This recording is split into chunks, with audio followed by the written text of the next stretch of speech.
Treaty of Rome that created the common market and established the European Economic Community was signed on the 25th of March 1957 by Belgium, France, Italy, Luxembourg, the Netherlands and West Germany.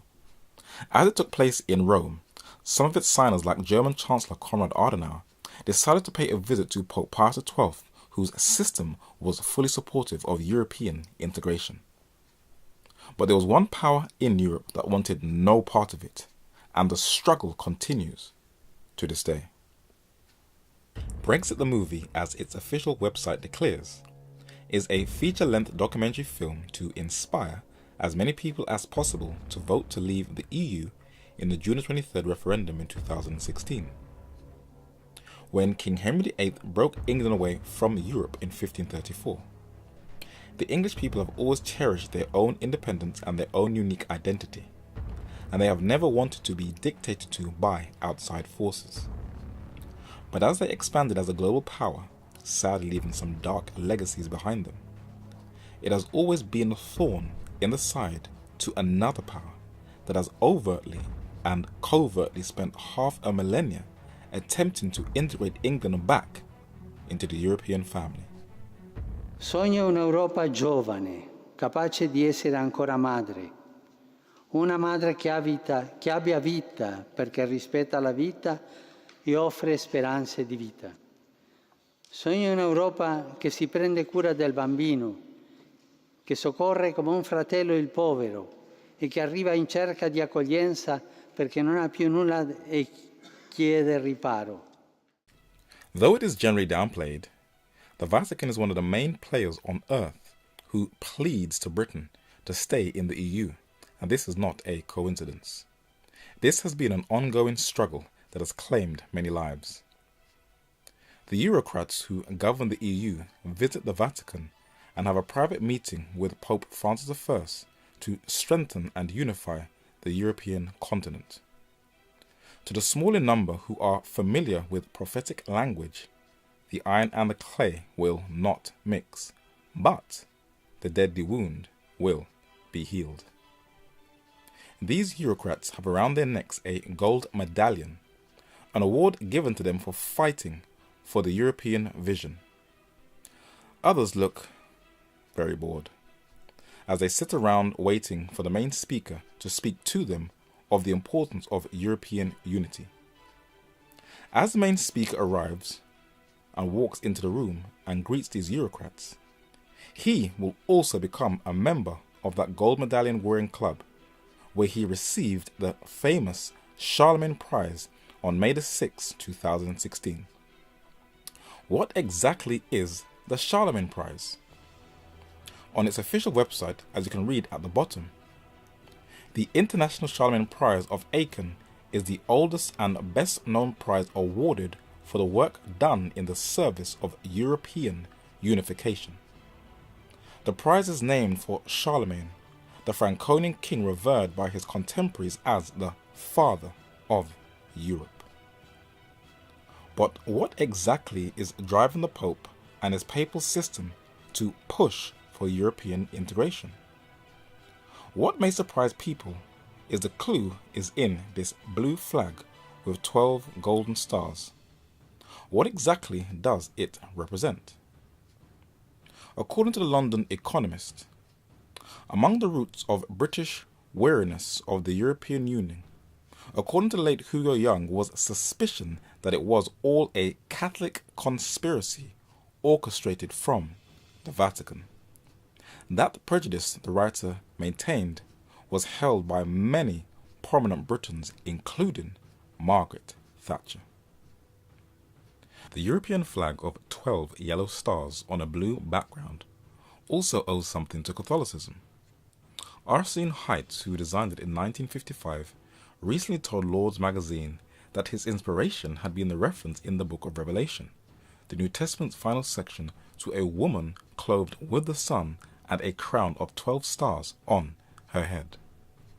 This is verified by the Catholic press. Did you know the EU symbol is from the Bible? There was a woman whose dress was the sun and who had the moon under her feet and a crown of 12 stars on her head, Revelation chapter 12 and verse 1. The ring of 12 stars is a symbol of Mary. Arsene Hertz, the flag's designer, acknowledged in a 2008 interview that he derived the design of a circle of 12 golden stars from the Book of Revelation.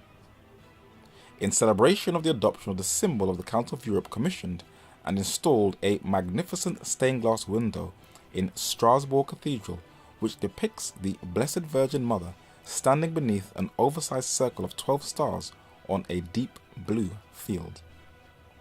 In addition, the European flag was adopted by the then European Economic Community on December 8, 1955, the feast of the Immaculate Conception of the Blessed Virgin. On this stained glass window in Strasbourg Cathedral is the pre-Christian mother and child image, and above this idolatrous iconic figure, who the Catholic Church calls Mary, are the 12 stars that are on the European flag.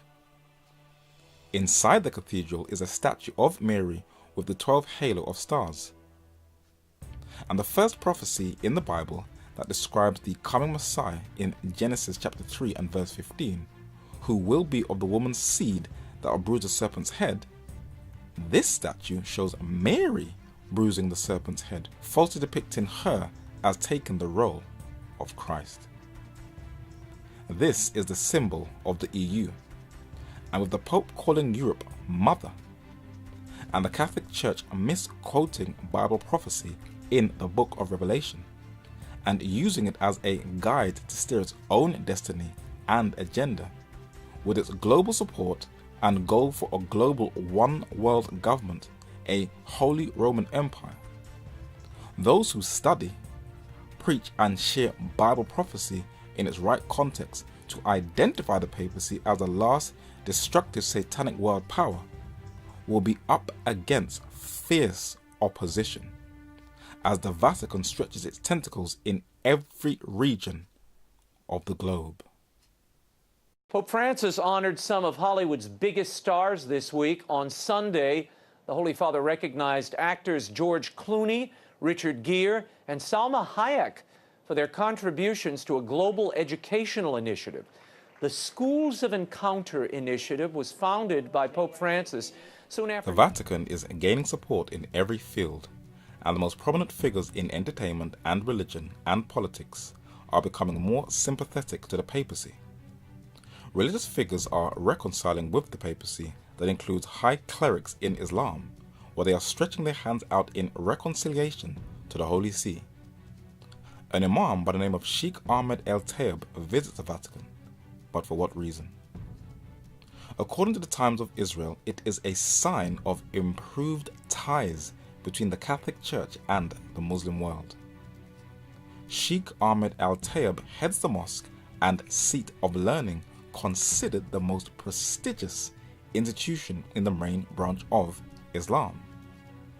The Jesuit magazine Americas says Sheikh Ahmed El Tayeb, the Grand Imam of Al-Azhar, is the highest religious authority of the Sunni Muslims. According to the think tank Pew Research Center, it mapped the global Muslim population, where there are roughly 1 to 1.8 billion Muslims around the world, and of the total Muslim population, 10 to 13% are Shia Muslims and 87 to 90% are Sunni Muslims.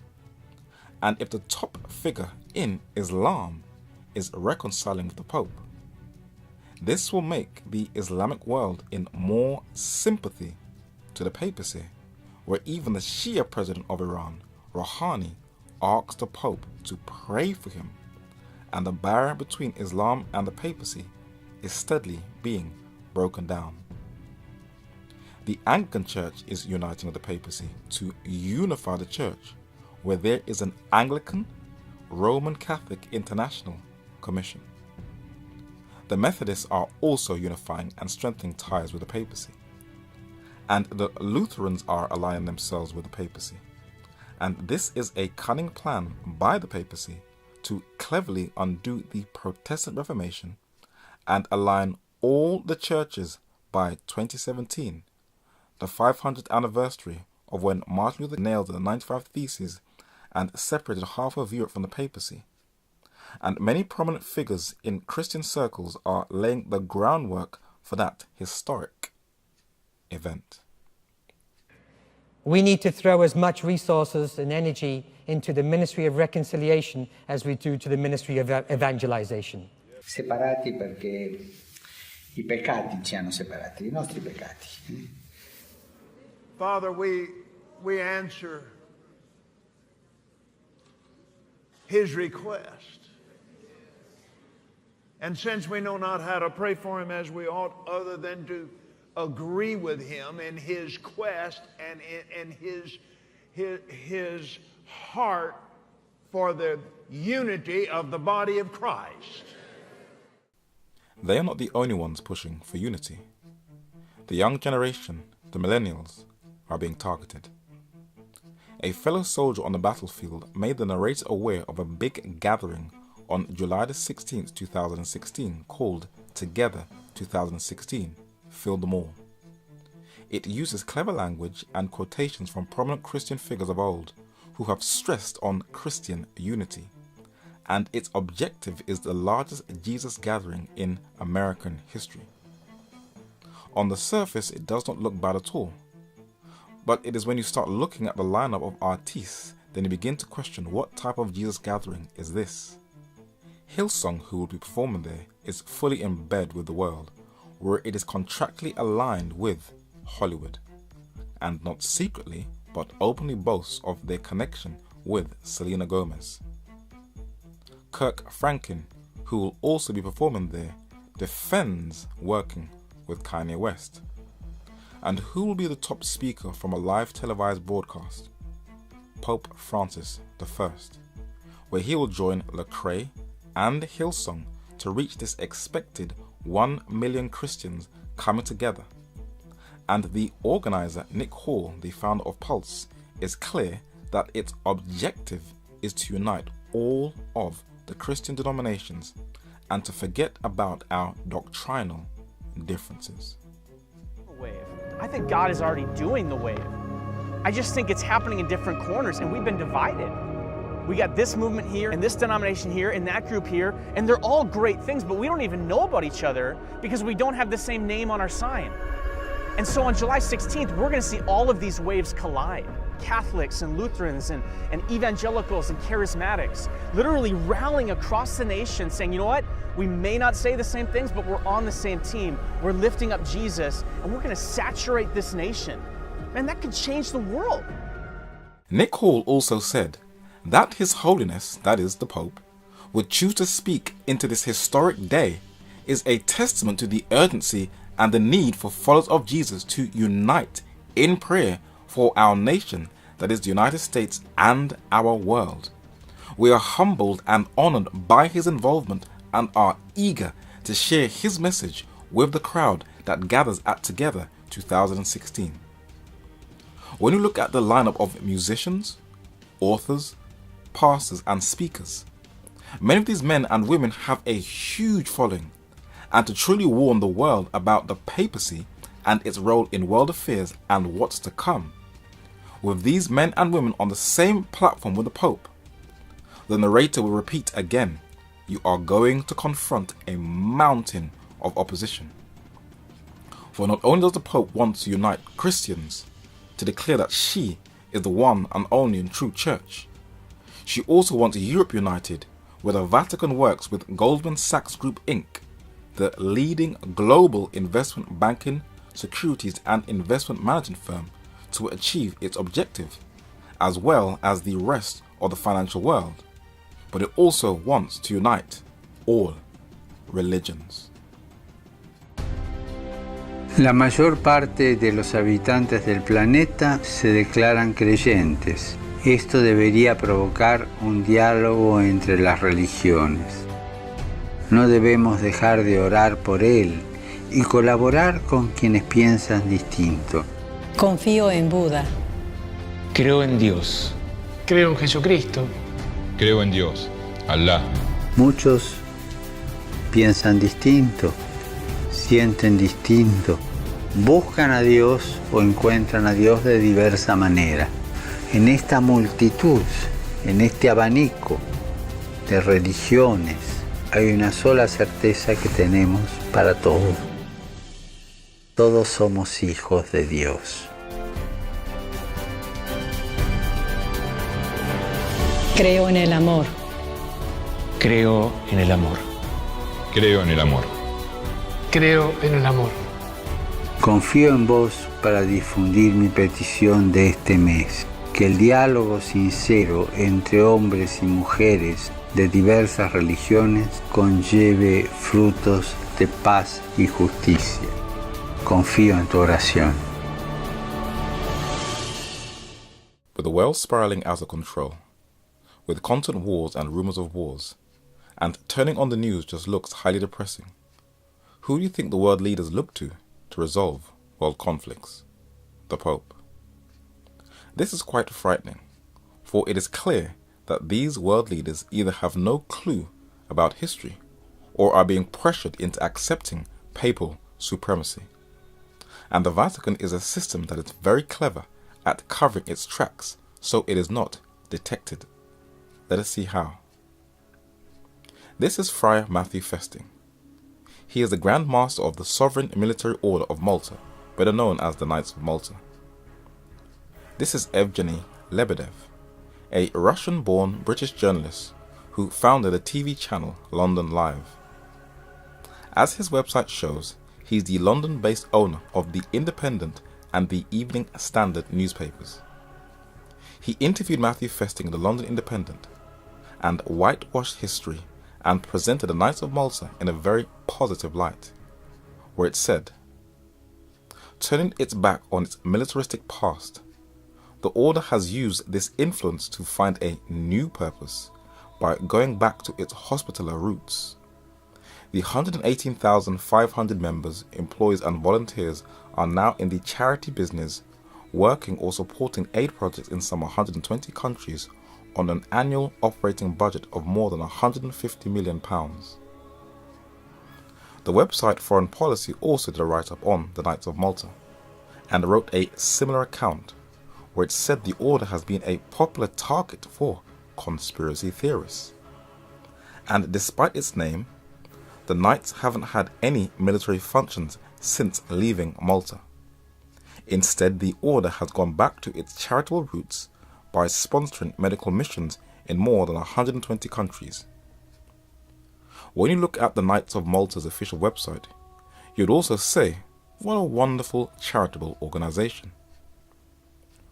What are these conspiracy theorists on about?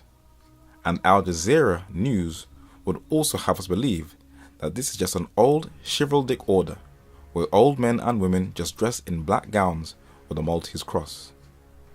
But that is not the case. Adolf Hitler is considered as the most horrific monster of the 20th century, who is responsible for the loss of millions of lives. But who was responsible for him rising to the office of the Führer? In the Times newspaper of London in 1934, it shows the reconciliation and support the Nazis received from the Catholic Church, where this Cardinal, Archbishop of Cologne, meets Hitler. But the man who helped Hitler rise to power was the Papal Secretary of State, Eugenio Pacelli, on the far left, who later became Pope Pius XII. While a papal diplomat, better known as the Nuncio, this Italian-born Germanophile was negotiating a deal to strengthen the Catholic Church in Germany. The man in the center of this picture, devout Catholic Franz von Papen, also played a role in Hitler's climb to power, where both von Papen and Pacelli signed the Reichskonkordat in 1933, the same year as the Reichstag fire, where Hitler rose to power as the Führer. In Franz von Papen's own memoirs, these are his own words. He verifies this. The papal nuncio to Germany, Monsignor Eugenio Pacelli, who is now Pope Pius XII, I saw him again in Rome at Easter 1933 as papal secretary to Pope Pius XI, when I went to negotiate the terms of the Concordat with Germany. Franz von Papen makes it very clear when he said, the Knights of Malta, of which I was a member. His words have been verified by another Roman Catholic, the late Penny Lerner. She was an American investigative journalist who wrote for Newsweek magazine, The Atlantic, and the National Catholic Reporter. Though she was a practicing Catholic, she was not afraid to tell the world how the Vatican operated when she wrote the book People of God, The Struggle for World Catholicism, and she verifies what Franz von Papen said. The Knights of Malta is the most elite of Catholic lay orders. Franz von Papen, a Catholic aristocrat from the Westphalia nobility and Knight Magisterial Grand Cross of the Sovereign Military Order of Malta, paved the way for Hitler's assumption of power after von Papen became Chancellor with the support of the Nazis. If we are to understand the Sovereign Military Order of Malta, it is only fair that we let the Catholic Church give their own account. Dennis Sewell, a Jesuit-educated British current affairs journalist who worked for BBC News and Radio 4, wrote a book in the year 2000 titled Catholics, an apologetics about the resurgence of Roman Catholics' influence in British culture, and he details the role of the Knights of Malta. The Knights of Malta are the third oldest order in the Catholic Church. Today, the Order of Malta remains a sovereign state, represented at the United Nations and issuing its own passports and postage stamps. The Order's Grand Master is internationally recognized as a head of state, and is properly addressed as Your Eminent Highness. In Catholic protocol, he is the Church's highest ranking layman, with the rank of a cardinal or a prince of the Holy Roman Empire. The involvement of some European knights with the Phalange, the Vichy regime with Mussolini during the middle part of the 20th century, and with the vigorous pursuit of Western goals in the latter part is undeniable. During the Cold War, the Knights of Malta bestowed medals on the spy masters Reinhard Gehlen and James Jesus Angleton. Henry Philippe Pétain was a French army officer who became Chief of State of France from 1940 to 1944. His Vichy regime was flooded with Knights of Malta. In Francisco Franco's Spain, a state that was helped put into power by the British Foreign Office, was also flooded with members of the Knights of Malta. And when Benito Mussolini signed a concordat with Cardinal Gaspari, the Vatican became the first power to recognize and endorse fascism. And when Benito Mussolini's black shirts walked through Rome, among them were also the Knights of Malta. So a Roman Catholic historian has verified that the entire makeup of fascist states during the Second World War was filled with members of the Knights of Malta. These men are warmongers. Reinhard Gehlen was a Nazi, one of Hitler's chief intelligence officers in charge of espionage and counter-espionage against the Soviet Union. Because of his expertise on the Soviet Union, he was spared the Nuremberg trials and became an asset for US intelligence during the Cold War, where he was awarded by the Knights of Malta for helping the West during the Cold War. James Jesus Angleton was a Roman Catholic and head of the CIA's Counterintelligence Division, famous for his mail opening operations on US citizens. He was also awarded by the Knights of Malta. The late Catholic journalist Penny Lerner goes even deeper and shows how deeply involved the Knights of Malta have penetrated the core of Western intelligence. The relationship of the Vatican, the Sovereign Military Order of Malta, and the Office of Strategic Services and the CIA was also important in the crucial 1948 Italian elections. A key figure in the plan was Luigi Gedda, a Turin doctor, Knight of Malta and Catholic imperialist, who wanted to restore Europe to an age before Protestantism and the French Revolution.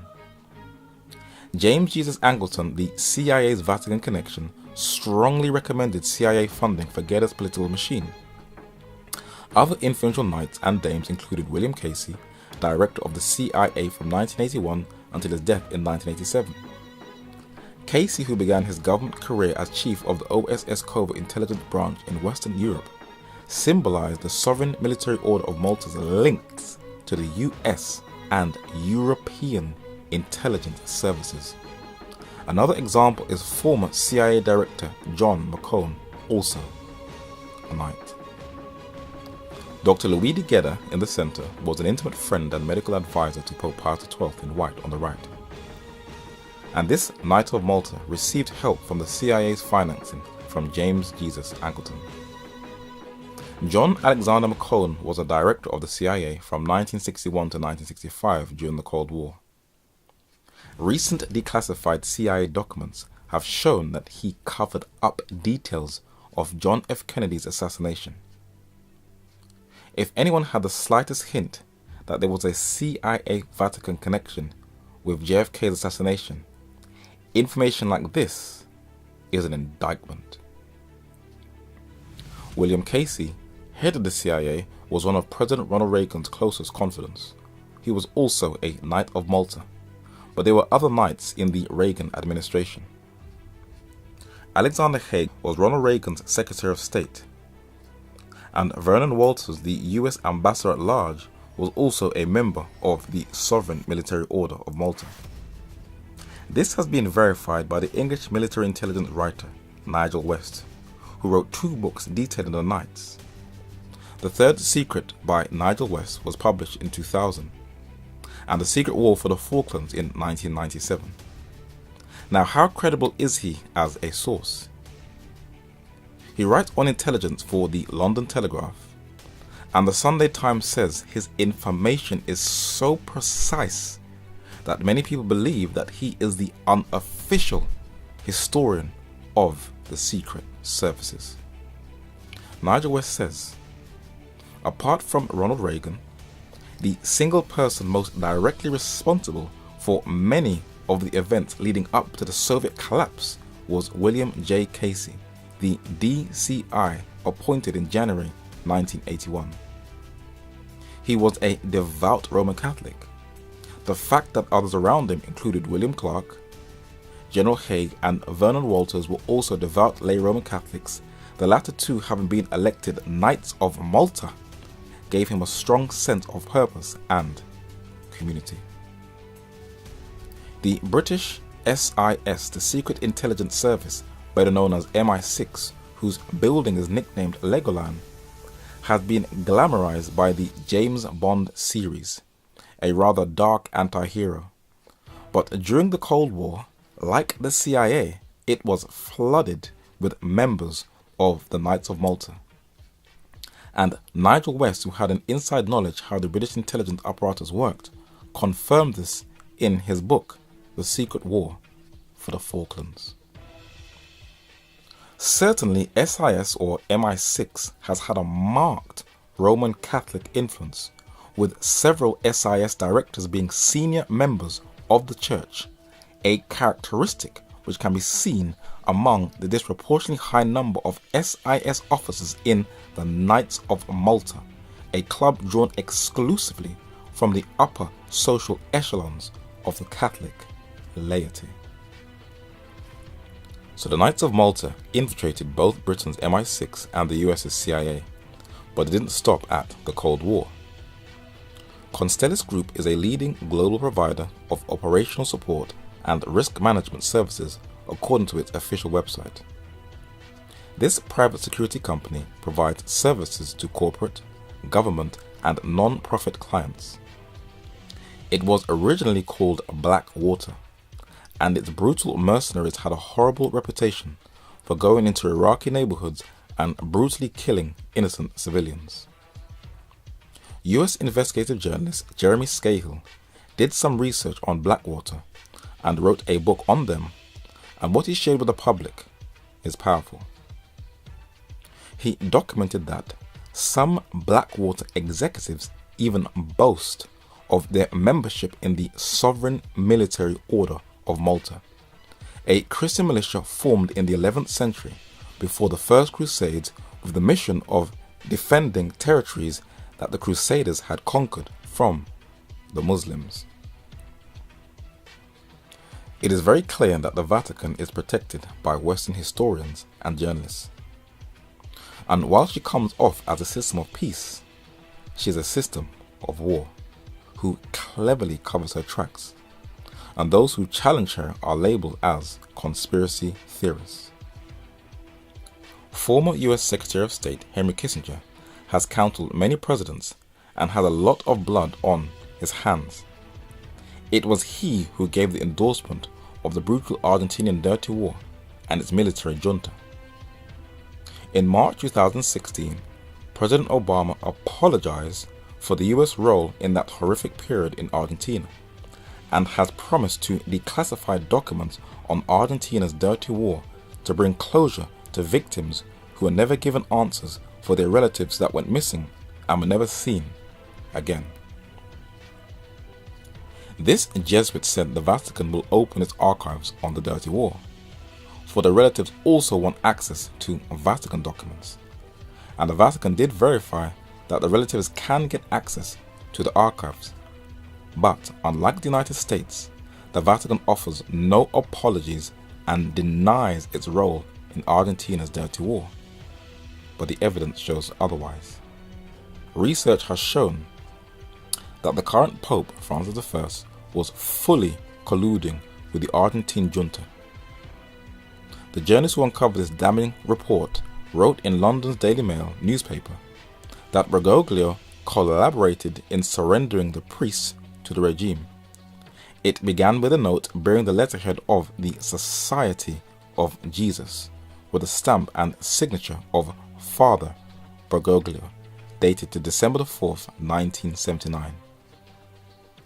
Even if people complain that the media is corporate controlled, you will always get a sincere journalist whose desire for truth is far more rewarding than a Pulitzer Prize winner or Journalist of the Year award. And the Pope is a member of a religious militia who were once renowned around the world as the most dangerous terrorist organization in existence. The Society of Jesus, the Sons of Loyola, better known as the Jesuits.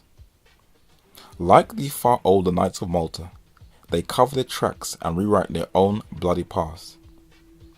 US director Martin Scorsese is working on a film on the Jesuits in Japan. It is set in the late 1500s to the early 1600s.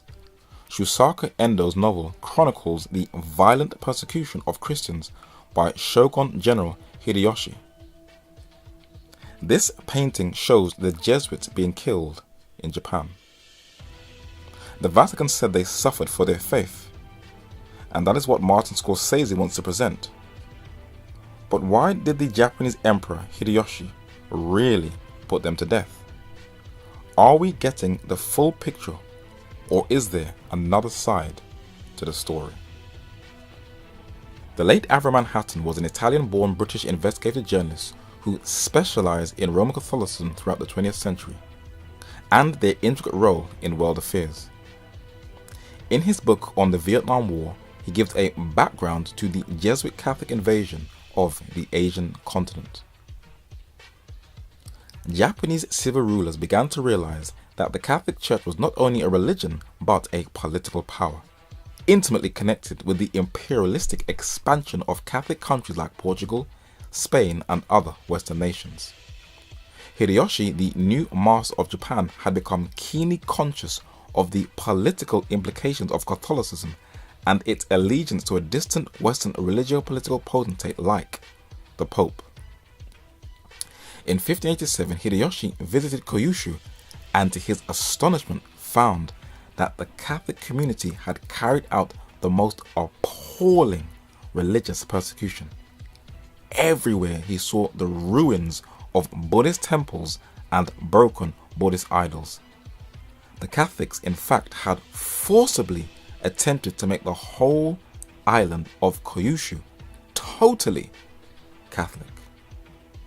With the Jesuits working on the film set with top actors and directors in Hollywood, they are going to be portrayed as Catholic martyrs and not terrorists. And that is why you need a thorough knowledge of history when you are dealing with Papal Rome. For this Jesuit Pope, Francis I, is pushing for European integration and telling Britain to stay in. This isn't the first time the Jesuits pushed for England to stay in the European family. He is continuing a Jesuit custom.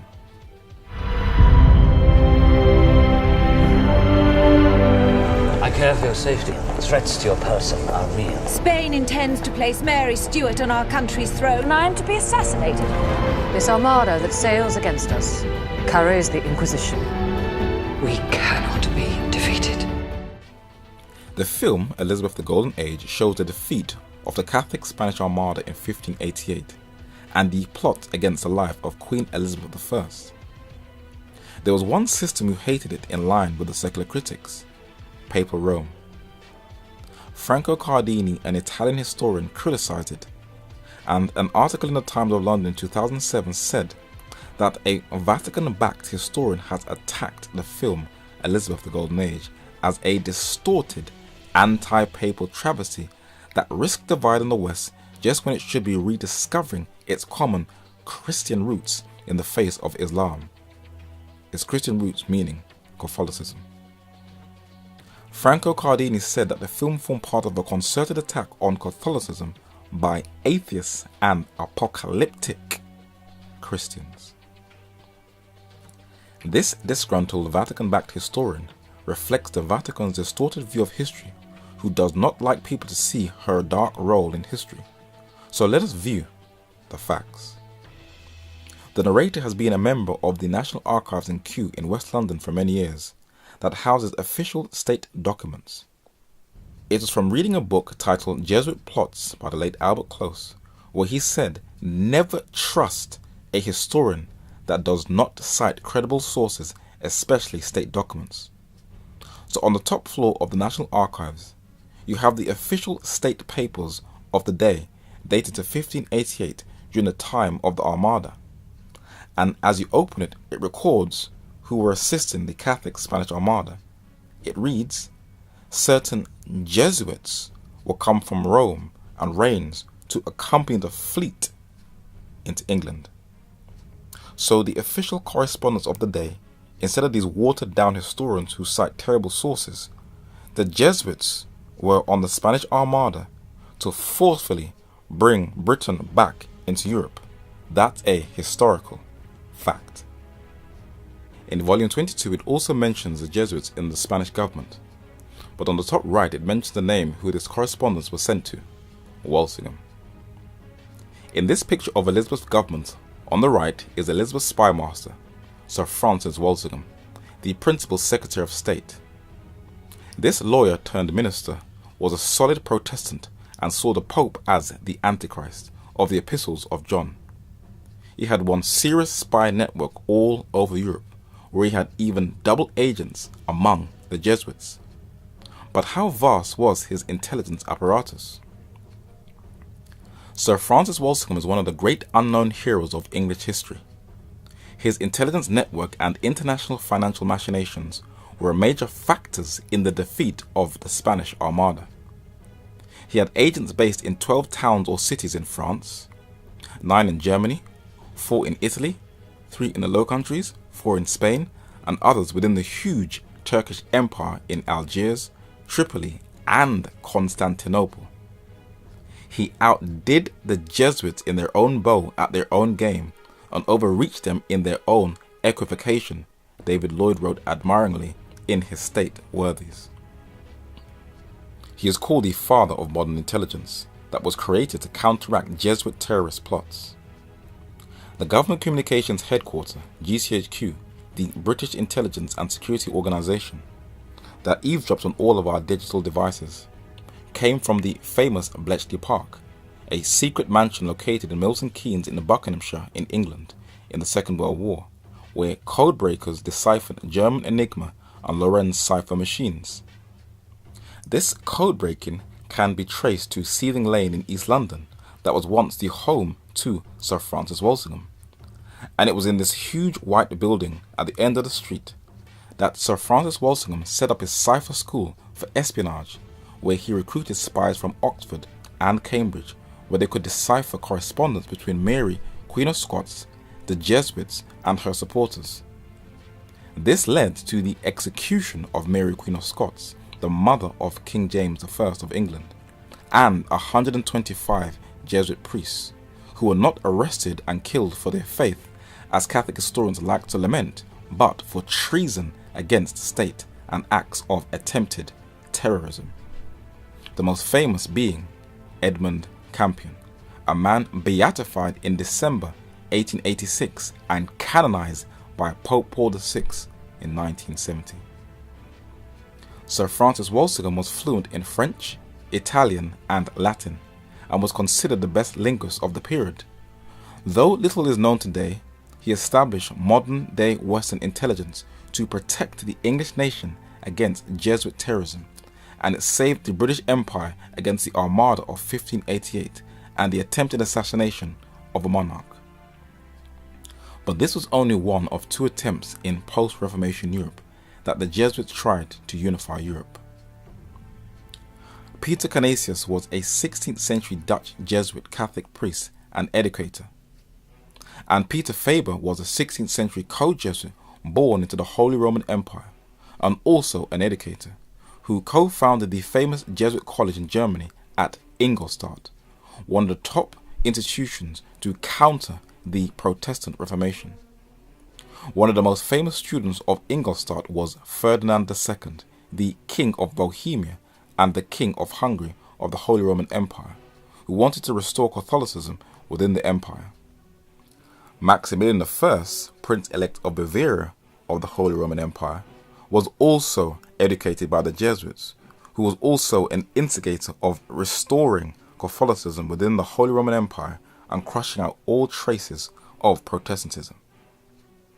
Their education in Jesuit warfare led to the bloody 30 Years' War that engulfed Europe in the 17th century, one of the longest wars in European history. The object of the war was to eradicate Lutheranism or the whole of Protestantism throughout the Holy Roman Empire. And historians like the story of the Spanish Armada delete the Jesuits' role in a European war, covering their tracks very well. Two historians who seek truth and not popularity rescue the true account of the origins of the 30 Years' War. In the history of Protestantism, the Scottish historian and prolific writer J.A. Wiley said that we are arrived at one of the most terrible struggles that ever desolated the world, the 30 Years' War. The Catholic League having been formed and Maximilian of Bavaria placed at the head of it, the Jesuits began to intrigue in order to find work for the army which the Duke held in readiness to strike. It needed a spark to rekindle the flame. Maximilian was a fanatical disciple of the Jesuits, and in the League was formed, and the terrible war to which it led, we see the work of the Society of Jesus. Edmond Paris, a widely travelled and well-researched French 20th century historian, wrote a number of books, one of his most famous being titled The Secret History of the Jesuits. He also wrote of their intimate role in the 30 Years' War. In 1617, the Archduke Ferdinand was crowned King of Bohemia by the Emperor. Influenced by his Jesuit confessor, Villers, Ferdinand started at once to combat Protestantism in his new kingdom.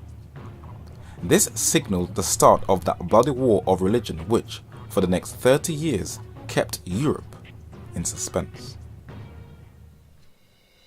Because of these two failed attempts of uniting Europe, the 30 Years' War and the Spanish Armada, and many other Jesuit plots and assassination attempts and wars, it was draining Europe, and the governments of Europe, both Catholic and Protestant, had had enough, and each of them was going to act.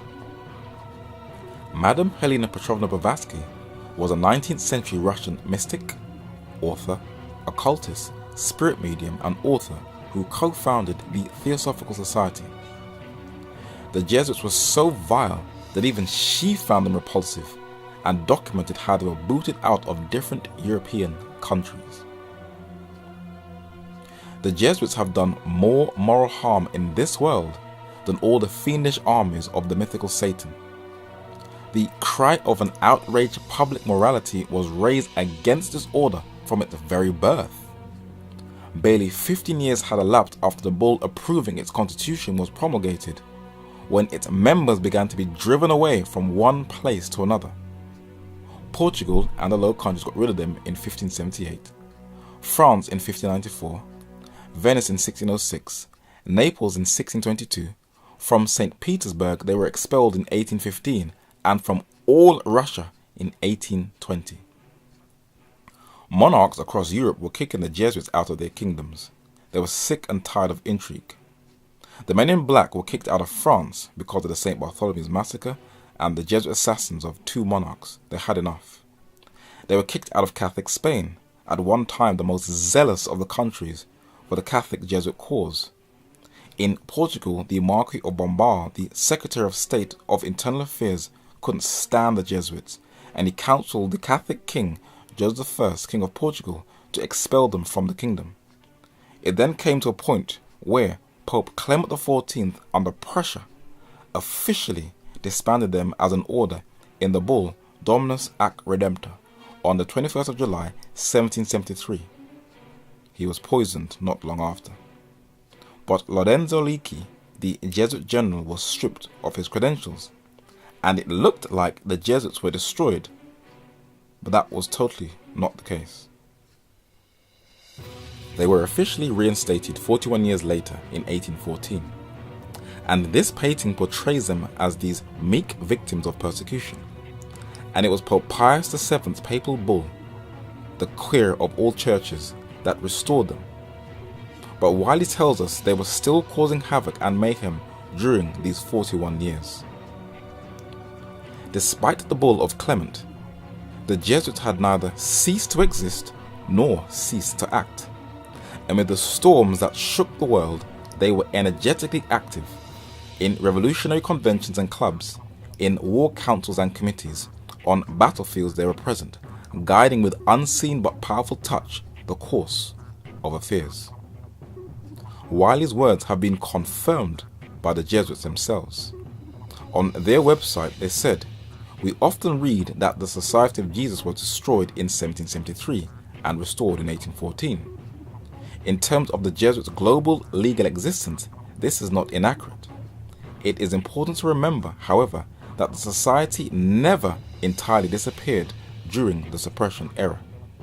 It survived, indeed thrived, in the Russian Empire in 1801.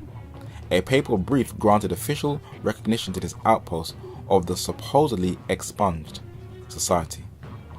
So the Jesuits themselves verify what Riley wrote about them. And as we close this section on the Jesuits, the narrator needs to settle a point once and for all. There are a few people on social media that are saying that the Vatican is controlled by secret societies, when the secret societies themselves and those in the higher echelons tell a completely different story. John Robeson wrote a book called Proofs of a Conspiracy in 1798. He was a Scottish physicist and professor of philosophy at the University of Edinburgh, and detailed who had infiltrated Freemasonry. Joseph Gabriel Findel was a German Masonic historian who also wrote how dangerous the Jesuits were, and this is what they said. In a Jesuit apologetics book titled The Power and Secret of the Jesuits, published in 1930, René Fulop-Miller, an Austrian cultural historian and writer, documented the Freemasons' account of Jesuit infiltration into their lodges. In 1902, the Masonic historian J.G. Findel wrote that the Jesuits had succeeded in all parts of the globe in creating strife and confusion among Freemasons by tampering with the rituals and by the introduction of higher degrees. Scottish historian John Robeson confirmed this earlier when he said that the Jesuits interfered considerably, insinuating themselves into the lodges and contributing to increase that religious mysticism that is to be observed in all the ceremonies of the order. At this time, changes were made in some of the Masonic symbols, particularly in the tracing of the lodge, which were evident marks of Jesuitical interference. Following the biblical principle of 2 or 3 witnesses, Madame Helena Petrovna Blavatsky confirms the testimony of these 2 men and showed that the entire Masonic structure was modeled after the Jesuit structure of the Sons of Loyola. We beg leave to remind the public that every one of the statements which follow in quotation marks are extracted from authenticated manuscripts or folios printed by this distinguished body. Says Mackenzie, the order has secret signs and passwords according to the degrees to which the members belong, and as they wear no particular dress, it is very difficult to recognize them unless they reveal themselves as members of the order. There is also a secret class known only to the general and a few faithful Jesuits, which perhaps more than any other contributed to the dreaded and mysterious power of the order, says Niccolini. We owe a place to the Jesuits in this chapter on secret societies.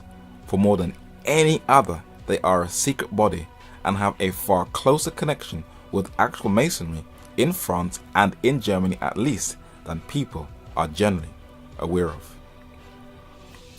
The ancient and accepted Scottish Rite, the Rite of Avion, the Order of the Temple, Festus Rite, the Grand Council of Emperors of the East and West, Sovereign Prince Masonic, etc., are nearly all the offspring of the Sons of Loyola. The Baron Hunt, Chevalier Ramsay, Chaudy, Zinzendorf, and numerous others who founded the Greys in these rites worked under instructions from the general of the Jesuits. The nests where these high degrees were hatched, and no Masonic rite is free from their baleful influence, more or less, was the Jesuitical College of Clermont at Paris. We will cite one last source. At the Jesuit Counter-Reformation College in Ingolstadt in Germany, one of its most famous pupils was Adam Weishaupt, who created an organization whose name resonates throughout social media. But they have no idea that it was created by the Jesuits. In a book called Occult Theocracy, published in 1933, Edith Starr Miller, whose aristocratic title was Lady Queensborough, documented hundreds of pages on secret societies. She mysteriously died before the book was published. But this is what she said about Adam Weishaupt. The sect of the Illuminati of Bavaria was founded on May 1st, 1776 by Adam Weishaupt, a professor of the University of Ingolstadt, educated by Jesuits. From the Jesuit College at Ingolstadt is said to have issued the sect known as the Illuminati of Bavaria, founded by Adam Weishaupt under the guidance of Nikolai. The well-known authority on theocratic organizations, Heckathorn, writes the following concerning the Jesuits. There is considerable analogy between Masonic and Jesuit degrees, and the Jesuits also tread down the shoe and bear the knee, because Ignatius Loyola thus presented himself at Rome and asked for the confirmation of the order. So the Jesuits, a derogative name given to them by the Protestants, the Sons of Loyola, infiltrated Freemasonry and were able to leave traces of Catholicism all over the entire structure of this secret society. Let us see. On Barking Road in East London, this Catholic church has just above the spire a 5-pointed star, the pentagram, the highest symbol in the occult. In Freemasons' Hall in London in Great Queen Street between Holborn and Covent Garden is the headquarters of the United Grand Lodge of England, and its side door also has the pentagon, just like the Catholic Church. In a Roman Catholic church in Rome, Italy, is the all-seeing eye or the sunrise shining from the triangle. In a hotel in London's Liverpool Street was recently discovered a Masonic worship room hidden from the public for years. A woman showed the narrator around, and the Masonic worship room also has an all-seeing eye within a pyramid with the rays of the sun shining from it. And this is open to the public. You just have to ask. This is a cross with 3 bars. Many websites say it is a satanic symbol, but who wears it on their attire? Albert Pike was a Freemason, soldier, attorney, and writer. Apparently skilled fluently in 16 languages, he is the only US Confederate military officer with an outdoor statue in Washington, D.C. Famous for the book Morals and Dogma, where he said that Lucifer is God. He wears around his neck the cross with 3 bars. But where did it come from? Another 33rd degree Freemason wears a cross with 3 bars on his cap. But this is far older than the Masons, where the late Pope John Paul II sports the cross with the 3 bars. And this pagan insignia can be traced to popery, where one of the first popes, Sylvester I, is also seen in this statue with the same cross that was later adopted into Freemasonry. The double-headed eagle was the insignia of the Catholic-dominated Holy Roman Empire. And throughout Catholic Europe, this symbol represented the dominance of this Catholic system. This double-headed eagle has the Jesuit insignia at the top, IHS. And this is the same insignia of the 32 degrees of the Scottish Rite of Freemasonry that was introduced into Freemasonry by the Jesuits. And once again, Albert Pike, a 33rd degree Freemason, wears the double-headed eagle on his chest. The Jesuits were also the first to sport the skull and bones, a very dark occult symbol. This later became or was introduced into Freemasonry by the Jesuits, and it is only when you read Lady Queensborough's Occult Theocracy you realize that these Catholic Jesuit symbols and rituals were first performed by Jesuits before they became Masonry. Luigi de Sanctis, the Italian Catholic convert to Protestantism, who meditated on the spiritual exercises of Ignatius de Loyola, said the skull represents death. You may wonder why the Jesuits would go to such great lengths of infiltrating Freemasonry. There are a number of reasons, but the narrator will give the one people can clearly understand. When a Jew or Muslim, Christian, black, white, or Asian is introduced into Freemasonry, as they go through the different degrees and as they observe Roman Catholic imagery, this would make them less resistant to Catholicism and more sympathetic to the Roman Catholic Church. A French journalist wrote this book titled Freemasonry and the Vatican, and documented that they have been working together secretly since the 1930s. The narrator is very happy that years spent in a deep search and a study of the Word of God led one to identify the last world power. And Bible prophecy protects you from conspiracy theory and fanciful views, and steers one on the right path as things wind down on the prophetic calendar. Many secular critics have commented how the Bible is held in too high esteem by EvenAtTheDoors. And as the study comes to a close, the narrator will explain why. If it was not for Bible prophecy, the narrator would most probably be running after aliens at Area 51 and looking for UFOs in the sky. If it was not for Bible prophecy, the narrator would have been drawn into this conspiracy that Jews run the world. There are Christians and non-Christians who believe that, and this is based upon a book with no author titled The Protocols of the Learned Elders of Zion, a criminal forgery written at the start of the 20th century that claims a Judaic Masonic conspiracy wants to control the banks and take over the whole world. It was used by the Nazis and has been proven as a scam, and even those who have never read it still believe that the Jews run the world. The reason why EvenAtTheDoors put the two kingdoms series together is because of China. In 2006, many within the narrator's church were teaching that China and not the papacy was the last world power. Their worldview was definitely shaped by the media and not the Bible. And the narrator has spent a couple of years proving that there are two kingdoms and China is not one of them. After 9/11, there were people in the narrator's home church, also controlled by the media in their thinking, who were saying that Islam is the last world power. The narrator has been telling people throughout the 21st century that Islam is not a player, but is only being experimented upon for something much bigger in the not too distant future. Let the narrator give an example.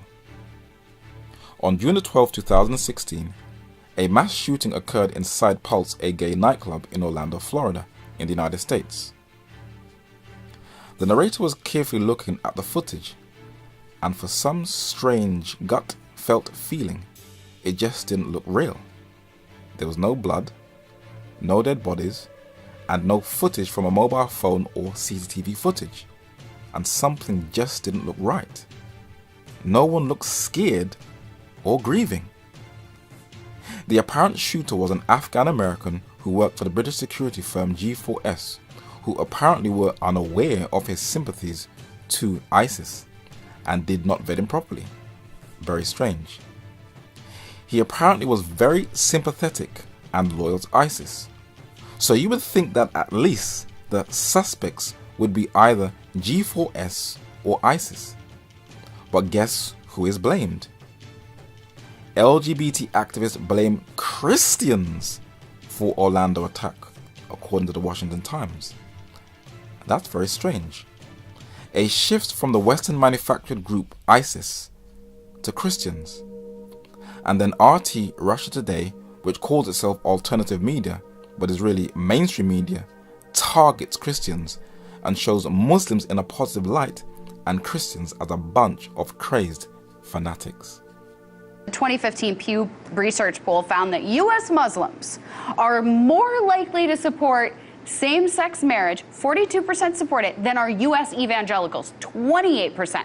So Christian zealots in the U.S. have agitated both activism and money for the implementation of a series of repressive anti-LGBT laws in Christian Africa.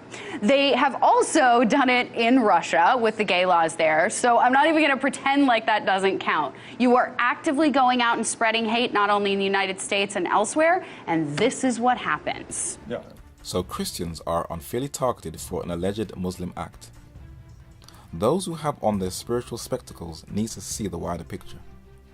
For an LGBT spokesman, Matthew Vines, who called himself a gay Christian, now the narrator wants to make it pretty clear, you cannot be a gay Christian. You are either gay, which in the Old Testament calls an abomination, and the New Testament says is against nature, or you're a Christian, which embraces the gospel, which is the power of God to change a sinful life. His book, God and the Gay Christian, is endorsed by another Christian, Tony Campola. And in Time magazine, he wants to school Christians on how to respond to the Orlando attacks. He said, I'd like to offer some advice to Christians on how to love their LGBT neighbors as themselves at this horrible time.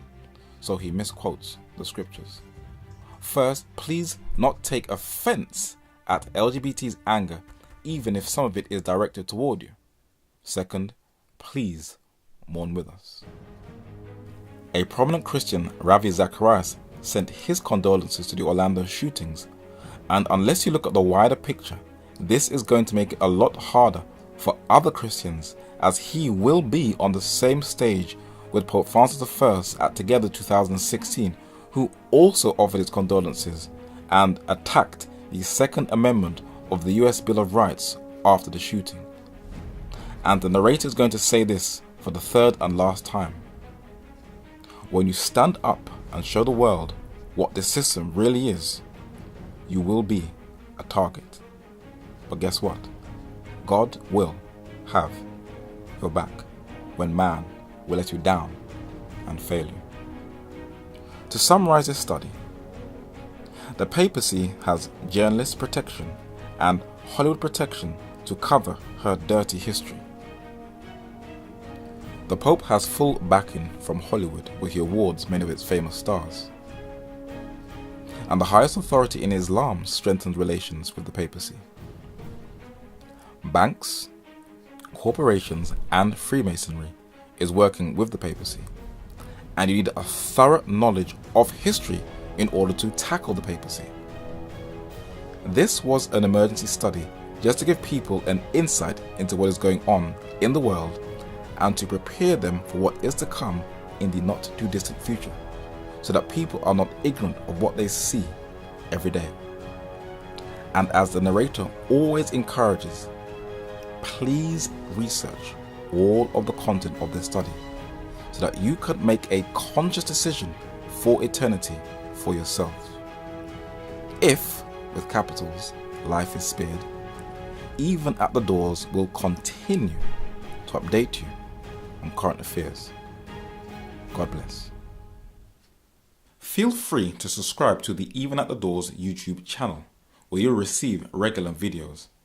And you can follow us on Facebook and Twitter by clicking on the links below. I would just like to thank all those who have sent donations that have kept this ministry afloat. And if you would like to continue to support this work, also click on the link below. If you would like to see this work spread even further, you have permission to distribute this video for non-commercial or commercial use on the condition that you do not add or take away from the content of this study. Thank you.